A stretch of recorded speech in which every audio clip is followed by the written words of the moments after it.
নমস্কাৰ এই মুহূৰ্তত জনাইছো অসমৰ প্ৰত্যেকগৰাকী জনসাধাৰণৰ বাবে কেইবাটাও গুৰুত্বপূৰ্ণ খবৰ।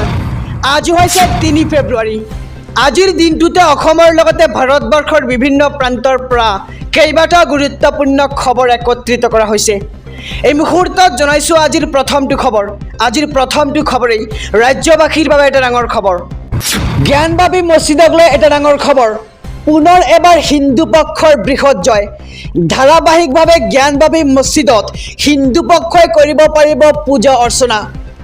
বাৰাণসী জিলা আদালতৰ পিছতেই এলাহাবাদত উচ্চ ন্যায়ালয়ে দিলে এই ৰায় আৰু মুছলিম পক্ষৰ আবেদনক অগ্ৰাহ্য কৰিলে এলাহাবাদ উচ্চ ন্যায়ালয়ে। ৩১ জানুৱাৰীত বাৰাণসী জিলা আদালতে দিছিল পূজাৰ অনুমতি আৰু আদালতৰ এই ৰায়ক প্ৰত্যাহ্বান জনাইছিল মুছলিম পক্ষই। জিলা আদালতৰ ৰায়ক প্ৰত্যাহ্বান জনাইছিল অঞ্জুমান ইন্তেজামিয়া মছজিদ কমিটিয়ে আৰু মছজিদ কমিটিৰ প্ৰত্যাহ্বানক অগ্ৰাহ্য উচ্চতম ন্যায়ালয়ৰ আৰু আদালতৰ ৰায়ৰ পিছতেই দিনে ৫ বাৰকৈ আৰতি জ্ঞানবাপী মছজিদত জ্বলাব পাৰিব হিন্দু পক্ষই আৰু পুনৰ এবাৰ হিন্দু পক্ষৰ বৃহৎ জয়।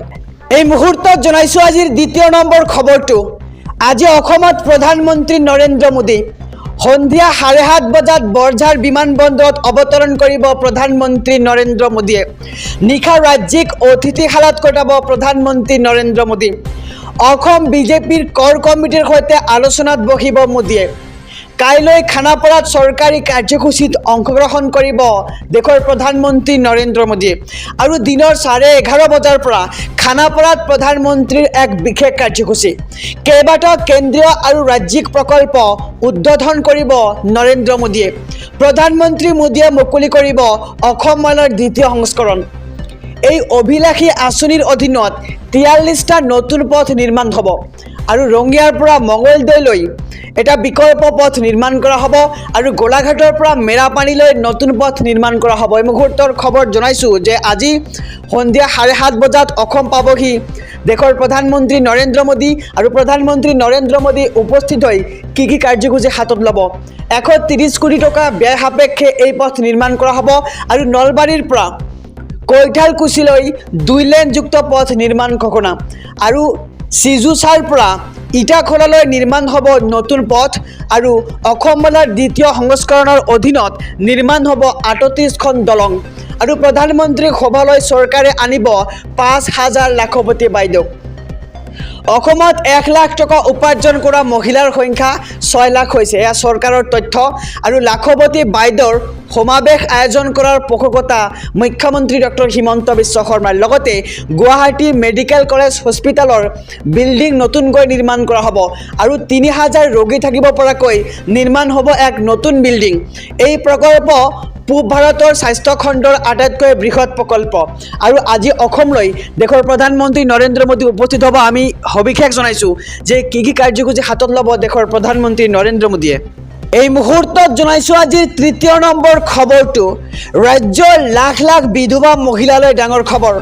প্ৰতিগৰাকী বিধৱা মহিলাই লাভ কৰিব পেঞ্চন আৰু পেঞ্চন লাভৰ বাবে মহিলাসকলে কৰিব লাগিব আবেদন আৰু আবেদন কৰিলে লাভ কৰিব আপুনি বিধৱা পেঞ্চনৰ সুবিধা। এই মুহূৰ্তৰ খবৰ ৰাজ্যবাসীৰ বাবে জনাইছোঁ যে বিধৱা মহিলালৈ এই ডাঙৰ সুবিধা আনিছে মুখ্যমন্ত্ৰী হিমন্ত বিশ্ব শৰ্মাই আৰু বিধৱা পেঞ্চন লাভৰ বাবে কিদৰে কৰিব আবেদন আৰু ৪৫ৰ পৰা ৬০ বছৰৰ ভিতৰত বিধৱা মহিলাসকলে কৰিব পাৰিব আবেদন আৰু BPL অথবা APL কাৰ্ড হোল্ডাৰসকলেও কৰিব পাৰিব আবেদন আৰু ইন্দিৰা গান্ধী ৰাষ্ট্ৰীয় পেঞ্চন আঁচনিৰ অধীনত আপুনি লাভ কৰিব এই পেঞ্চনৰ সুবিধা আৰু প্ৰতিমাহে ৩০০ টকাকৈ সোমাব আপোনাৰ বহুমূলীয়া একাউণ্টত আৰু আবেদনৰ বাবে কি নথিপত্ৰৰ প্ৰয়োজন হ'ব সবিশেষ জানি লওঁ। পান কাৰ্ড, আধাৰ কাৰ্ড, ভোটাৰ কাৰ্ড থাকিব লাগিব আবেদনকাৰীসকলৰ লগত আৰু লগতে বেংক একাউণ্টৰ সৈতে সংযুক্ত হৈ থাকিব লাগিব আপোনাৰ মোবাইল নম্বৰ আৰু বেংক একাউণ্টৰ সম্পূৰ্ণ তথ্য দাখিল কৰিব লাগিব আবেদনকাৰীয়ে আৰু স্বামীৰ মৃত্যুৰ প্ৰমাণ পত্ৰ জমা দিব লাগিব আবেদনকাৰীজনে আৰু কিদৰে কৰিব আবেদন এয়াও জনাইছোঁ। ইণ্টাৰনেটত গৈ আবেদন পত্ৰ ডাউনলোড কৰিব লাগিব আপোনাক আৰু তাৰ পিছতেই ক'লা চিয়াহীৰে সূক্ষ্মভাৱে পূৰণ কৰিব লাগিব প্ৰপত্ৰখন আৰু প্ৰপত্ৰৰ সৈতে যাৱতীয় নথিপত্ৰ জমা দিব লাগিব আপোনাক আৰু ব্লক অফিচ VCDC অথবা গাঁও পঞ্চায়তত আপুনি জমা দিব লাগিব অৰ্থাৎ আপুনি এই প্ৰপত্ৰখন পূৰণ কৰি আপুনি জমা দিব পাৰিব আৰু তাৰ পিছতেই সকলো তথ্য শুদ্ধ হ'লে আপোনাৰ প্ৰপত্ৰ গ্ৰহণ কৰা হ'ব আৰু ইয়াৰ পিছতে আপুনি লাভ কৰিব আপোনাৰ এই বহুমূলীয়া পেঞ্চন আৰু প্ৰতি মাহৰ 10 তাৰিখে পুৱাতে আপোনাৰ মোবাইললৈ আহিব ধন সোমোৱাৰ মেছেজ